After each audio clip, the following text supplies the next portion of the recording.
Bien, bonjour. Merci. Alors, peut-être ce préambule. Les connaisseurs de l'œuvre de Marx ne doivent pas attendre que je vais leur apporter des lumières particulières. Ce propos est plutôt destiné à introduire quelques éléments de la pensée de Marx à ceux qui n'en sont pas familiers, ceux et celles qui n'en sont pas familiers. Je vais commencer par quelques indications biographiques, souvent un petit peu négligées, je ne trouve pas tout à fait inutiles. Évidemment, donc, Karl Marx est né le 5 mai 1818, soit il y a exactement aujourd'hui 200 ans, à Trèves, en Allemagne, dans une famille d'origine juive, mais converti au christianisme afin d'échapper aux discriminations frappant ce groupe dans la société allemande. Selon un certain nombre de témoignages, Karl aurait été un enfant un peu gâté, chouchouté par sa famille, un petit peu au détriment de ses sœurs, et ceci d'autant qu'il montrerait très tôt des talents d'apprentissage, de savoir scolaire, et aussi, très jeune homme, des talents d'observateur des situations sociales. Il est destiné au droit par son père, lui-même formé dans cette discipline, mais Karl ne s'y intéresse que médiocrement. La philosophie n'attire bien plus, il se familiarise avec la doctrine alors dominante, le hégélianisme, fréquente les milieux dits jeunes hégéliens, fait son doctorat sur la philosophie d'Épicure, entame une carrière de journaliste. Ces textes se font remarquer, à tel point d'ailleurs que le journal dans lequel ils sont publiés est interdit, et ses contributeurs, dont lui, contraint à l'exil. En 1843, il a alors à peine 25 ans, il est déjà célèbre pour sa plume acérée. Il est par ailleurs également déjà marié et père de famille, marié avec une certaine Jenny von Westphalen, personne de l'aristocratie allemande, et qui reniera sa fille en raison de cette mésalliance. Toute sa vie, Marx va choisir au fond l'incertitude, l'instabilité, au nom de la loyauté à ses engagements de pensée, qui sont en même temps déjà des engagements politiques. Il ne jouira jamais d'une sécurité matérielle liée à ses écrits et ses travaux, d'autant que son orientation politique le prive de toute carrière universitaire.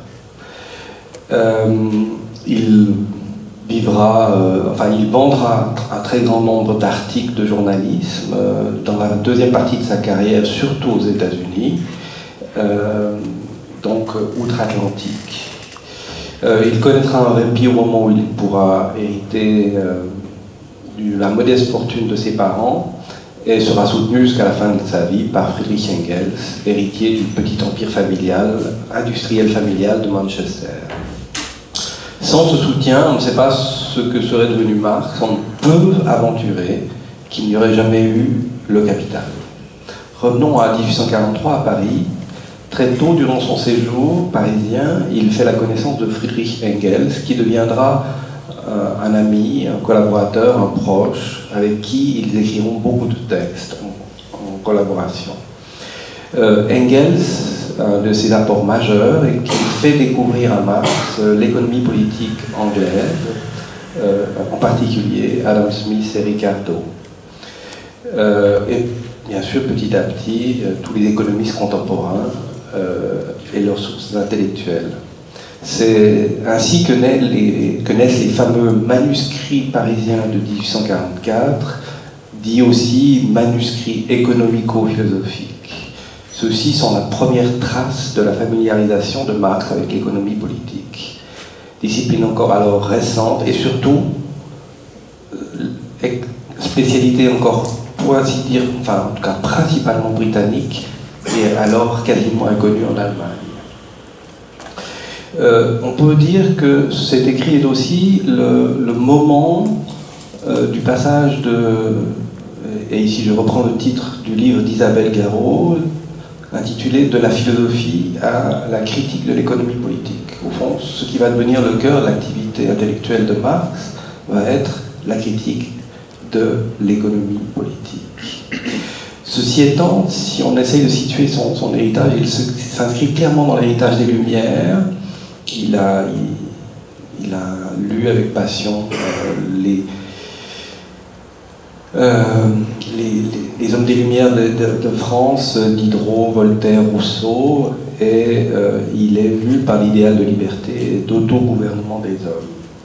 Ce qu'il découvre, ou plutôt ce qui devient de plus en plus clair, c'est que cet autogouvernement ne peut prendre place que dans des conditions déterminées par les capacités productives, historiquement héritées par la succession des générations et par des rapports déterminés entre les membres de la société.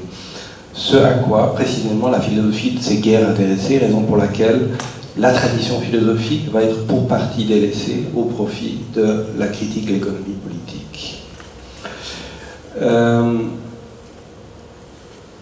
Donc le séjour parisien puis bruxellois est donc marqué par une étroite collaboration avec Friedrich Engels, puisqu'au cours des années 1844-1848, ils vont rédiger plusieurs ouvrages en commun, entre autres La Sainte Famille, l'idéologie allemande et le manifeste du Parti communiste.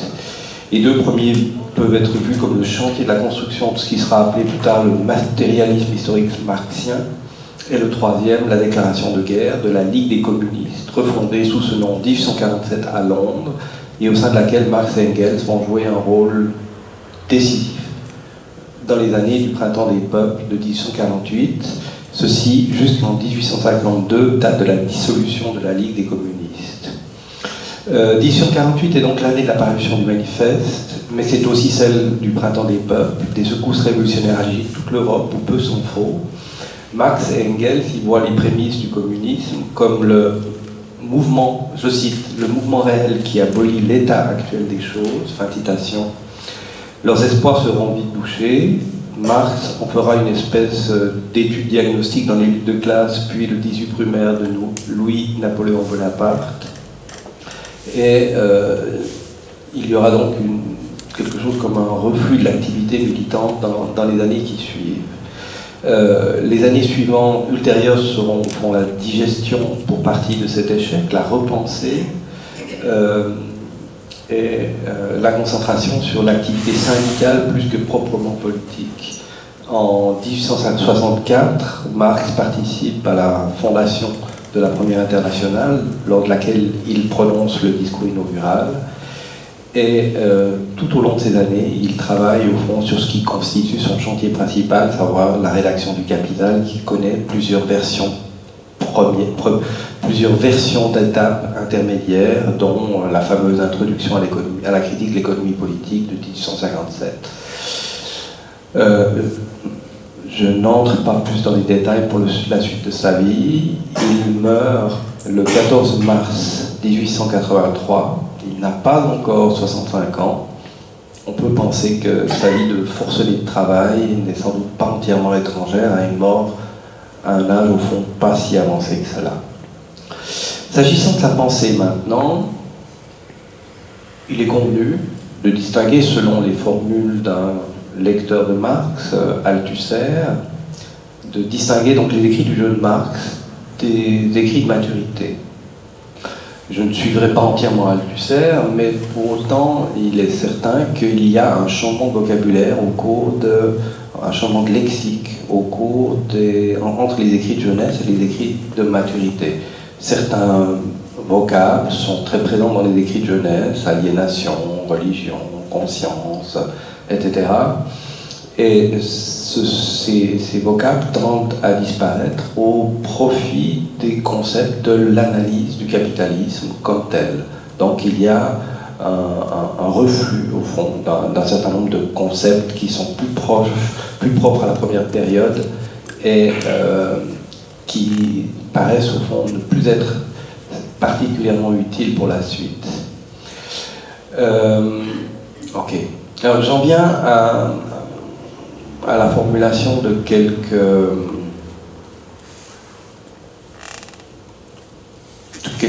principes simplifiés. Le premier, je l'ai nommé principe immanence.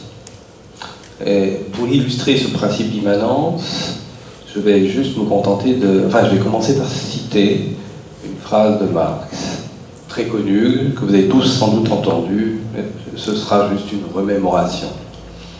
Citation. Tout au contraire de la philosophie allemande qui descend du ciel sur la terre, on s'élève ici de la terre au ciel. Ce n'est pas la conscience qui détermine la vie, c'est la vie qui détermine la conscience.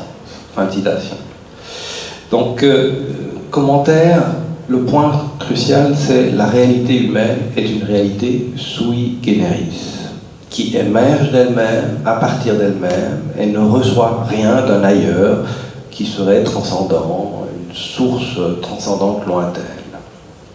Si on s'élève au ciel, pour reprendre l'expression, c'est uniquement en tant que l'on produit des discours d'abstraction, voire des illusions religieuses.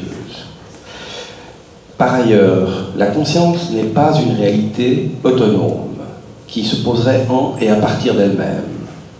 Elle est au contraire un moment de l'existé vital, ou encore la fonction d'unification des décisions de tel corps individuel concernant les actions à mener pour assurer sa conservation dans le temps. Que ce soit pour organiser la production des choses nécessaires à la vie, pour identifier les dangers et s'en prémunir, pour organiser les choses, etc. Donc la conscience est un moment, au fond, de l'unification du corps-organe au service de sa propre préservation. Dans cet esprit, ces idées, ces représentations, ces croyances doivent être elles-mêmes comprises comme échafaudées à cette fin, comme au service de cette fin, donc comme n'ayant aucune autonomie. 2. Principe de la priorité de la production, reproduction matérielle de la vie. Et par ailleurs, associé à cet autre, que ce principe de la production de la vie matérielle s'effectue toujours en collectivité. Elle n'est jamais le fait d'un homme isolé. Elle se fait toujours dans des conditions déterminées à plusieurs, et ces conditions déterminées à plusieurs sont toujours les conditions dont partent les hommes du présent. Ces conditions sont d'abord héritées, c'est-à-dire sont héritées des générations antérieures, et à partir de cet héritage, les hommes du présent s'emparent de ces conditions pour les emporter ailleurs. 3e principe, le point décisif qui, au fond, instaure en quelque sorte l'histoire comme lutte des classes, comme le dit Marx dans le manifeste du Parti communiste, c'est la division du travail, non pas au sens brut, c'est-à-dire les uns font ci, les autres font ceci, font cela, c'est le principe de la division du travail intellectuel versus matériel ou d'exécution. Je cite Marx, la division du travail n'acquiert son vrai caractère qu'à partir du moment où intervient la division du travail matériel et du travail intellectuel. Avec l'émergence de ces divisions, apparaît la condition de la division en classes, en groupes, concevant leurs intérêts comme concurrents, et donc véritablement l'ouverture de la lutte des classes. Disons ceci, donc la classe intellectuelle se constitue petit à petit en groupe, et en tant que ce groupe-là veille à contrôler ce qui est produit, comment c'est produit, et comment le produit de l'activité de production est distribué, réparti entre les membres. Et la classe intellectuelle, en tant qu'elle effectue ce contrôle, a un rôle dominant. Et c'est en cela qu'elle est la classe dominante. Donc l'histoire en tant que l'histoire de la lutte des classes, telle que revisitée par Marx, est donc le travail qui s'effectue dans la lutte, dans la contradiction entre deux groupes, le groupe qui tend à exercer un contrôle via le contrôle de l'abstraction sur l'autre groupe qui est simplement voué à l'exécution de tâches parcellisées. Le groupe qui domine parce qu'il a la puissance de coordination. Il a la puissance sur les conditions de travail des gens parce qu'il a la puissance de coordination de l'ensemble. Et la logique est que le groupe dominant ne cède au dominé que le strict nécessaire à la poursuite du rapport. En d'autres termes, à la poursuite de la pure et simple existence physique vivante des dominés pour qu'ils continuent à être les producteurs-exécuteurs des déterminations de la classe dominante.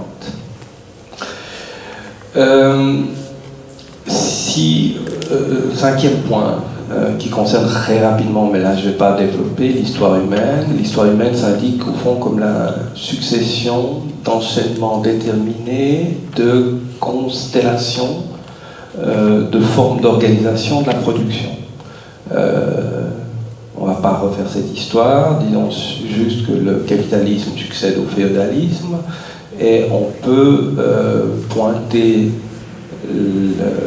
le même du rapport entre féodalisme et capitalisme en disant qu'il y a une classe dominante et une classe dominée, que la classe dominante est celle qui exerce le contrôle sur ce que j'ai indiqué tout à l'heure, et que au fond ce qui va changer, le changement, c'est le lieu, le point d'exercice du contrôle. Le point d'exercice du contrôle en mode féodal, c'est l'assujettissement à une terre, au Seigneur, qui appartient au Seigneur. En tant que membre de la terre du Seigneur, je suis en quelque sorte une propriété du Seigneur. En tant que cette propriété du Seigneur, eh bien, celui-ci m'assigne des tâches X, Y et Z, et le produit de mon travail appartient au Seigneur. Le Seigneur est bien obligé de faire en sorte que je continue à vivre le lendemain, donc il me cède de quoi assurer ma subsistance pour que je puisse continuer à être à son service après-demain. Ce qui veut dire en quelque sorte aussi que s'il y a une latence dans les activités de travail, je vais continuer à être entretenu en quelque sorte sur la terre du Seigneur. Donc le fait d'être assujetti à la terre du Seigneur m'octroie en quelque sorte une sorte de protection sociale, si on veut bien. C'est clairement une image un peu exagérée, mais c'est purement par analogie. Ce qui se passe avec le rapport capitaliste, c'est que les individus sont libérés de la propriété des terres. Ils ne sont plus assujettis à un domaine qui est le domaine du Seigneur. Ce qui signifie que désormais les individus sont errants, circulent de domaine en domaine, vont ici et là, et ils vont à la recherche d'un emploi, c'est-à-dire à la recherche d'un vecteur pour leur vie. Oui, il faut que je sonde au temps, pardon. En tant que tel,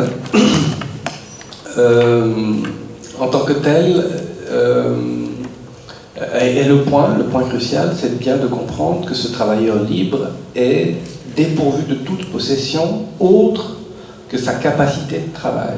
Il a une force de travail et c'est sa seule possession. Donc, qu'est-ce qui s'est passé? Ce qui s'est passé, c'est que donc l'appropriation est toujours bien en place. La différence, c'est que désormais, la classe possédante exerce le contrôle sur, disons, le domaine qu'elle s'est approprié, en expulsant, au fond, toutes les personnes, et en ne faisant venir que celles qui vont travailler pour elles. Donc, si j'entre sur le domaine du Seigneur, désormais plutôt bourgeois capitaliste que seigneur féodal, c'est en tant que j'y suis commis pour faire un travail à la journée qui va m'être payé, le produit de mon travail appartenant au Seigneur et non au propriétaire, et non pas à moi. Moi, je ne reçois qu'un salaire, et avec ce modeste salaire, je vais pouvoir aller sur le marché acheter une partie de la nourriture, enfin de la subsistance que j'ai produite sur la terre du propriétaire. Le point, c'est que le propriétaire ne doit rien à l'individu dès lors qu'il n'est pas employé par lui, qu'il ne l'emploie pas. L'individu doit se débrouiller Donc on a une prolifération dans ce moment-là de vagabonds, d'individus qui effectivement errent entre les différents domaines appropriés. Et il y a toute une stratégie de gestion des vagabonds qui occupe beaucoup la classe politique anglaise. Donc le point de bascule s'effectue dans, au fond,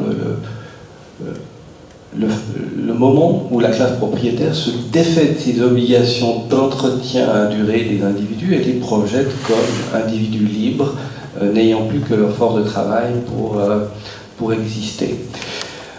Bon, juste encore 2 mots.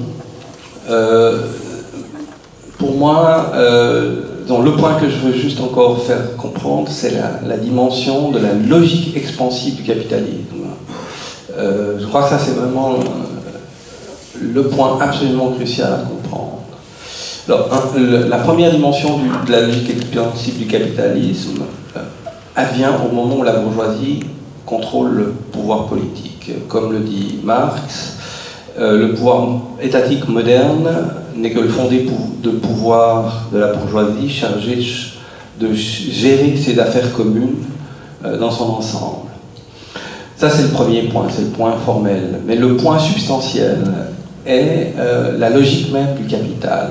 Qu'est-ce que c'est que le capital par opposition à la situation pré-capitaliste? Si on prend la situation pré-capitaliste, vraiment ici je vais très vite et je simplifie de façon à pouvoir en terminer, ne pas prendre de retard. Donc l'artisan, la situation de l'argent dans une situation pré-capitaliste est que l'argent est uniquement l'instrument de fluidification de la circulation des biens.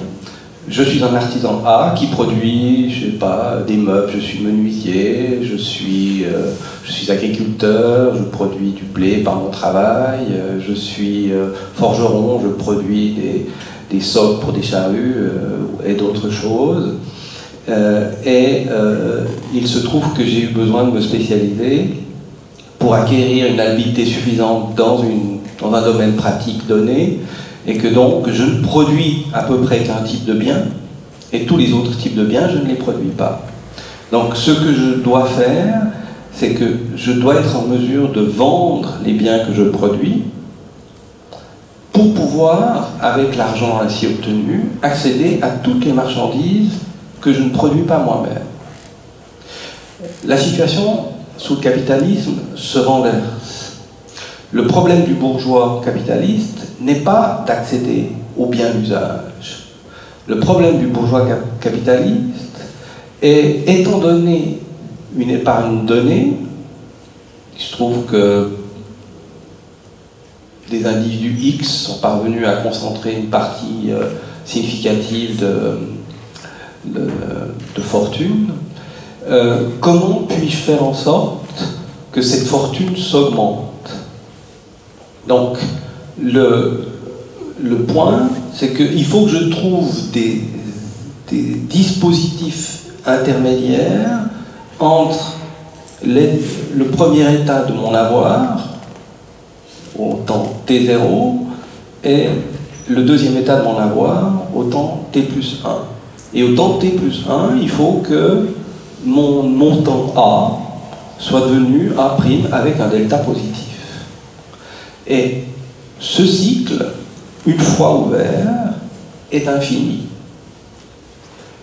Et vous voyez que le but du bourgeois, du capitaliste, est uniquement l'incrémentation continue de sa fortune. Et donc, le voilà donc en possession, enfin en contrôle d'un montant plus élevé qu'avant. Qu'est-ce qu'il va faire avec ce montant? Eh bien, il faut qu'il le réinvestisse. Où est-ce qu'il va l'investir? Eh bien, il faut qu'il trouve de nouveaux terrains d'investissement. Et petit à petit, les capitaux vont s'investir de plus en plus loin de leur point d'origine, jusqu'à conquérir la planète entière. Pour indiquer juste la vitesse à laquelle ces choses sont allées, c'est que, au fond, on peut situer le début du capitalisme industriel. Bon, il y a un capitalisme marchand qui précède, qui disons, qui joue un rôle de, je dirais, de condition initiale pour le capitalisme industriel, mais une fois que le capitalisme industriel démarre, en gros, c'est les années 1840, c'est les années que Engels étudie dans son travail sur la classe industrielle, sur la situation de la classe ouvrière en Angleterre. Et ça veut dire qu'en 1830-1840, effectivement, le processus à proprement parler démarre, pas avant. Et à la fin du siècle, aux alentours de 1900, au fond, l'Europe a conquis la planète. C'est quand même quelque chose dont il faut vraiment avoir conscience pour réaliser le pouvoir, la puissance expansive du capital. Et ce n'est pas par des outils politiques, c'est par l'outil de l'expansion du capital qui a été le point absolument décisif de cette affaire. Bon, j'aurais encore beaucoup de choses à dire, mais je veux m'arrêter parce que je tiens absolument à éviter de prendre trop de retard. On a déjà commencé à prendre un peu de retard et je vous prie de m'en excuser. Donc je vais demander